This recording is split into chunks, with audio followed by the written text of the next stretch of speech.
ღმერთო, რა იქნება ერთი ახალი მანქანა დამეცეს თავი. ჩამოვიდა Nissan Patrol-ი, მანქანა, რომლის გატესტვის შემდეგაც გადავწყვიტეთ, რომ ჩინური რუბიკონების საერთოდ აღარ ჩამოვიყვანოთ.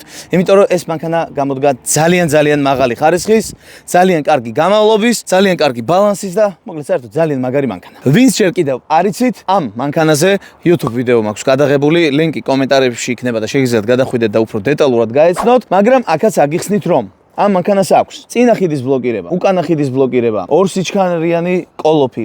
რაც თავარია, კიდევ ქარხნულად მოყვება განათებები აბსოლუტურად სრული ფუნქციონალით და რაც თავარია, კიდე გეუბნებით ქარხნულად და ამას დიდი მნიშვნელობა აქვს, იმიტომ რომ სხვა ბრენდები ამას არ აკეთებენ. და საოცარი ბლოკირების სისტემა, რომელიც უფრო დეტალურად აღწერილი მაქვს იმ YouTube ვიდეოში, რომელზეც გადახვალთ და ნახავთ. ხო მართლა იქაც არხის გამოწერა არ დაგავიწყდეთ და კიდევ ერთი მომენტი, რომელიც ძალიან მომწონს. დახვეწილი შიდა ინტერიერი, რომელსაც ხშირ შემთხვევაში სხვა ბრენდები არ აკეთებენ და თან რაც თავარია, ეს ინტერიერი მის ბალანსს ხელს არ უშლის.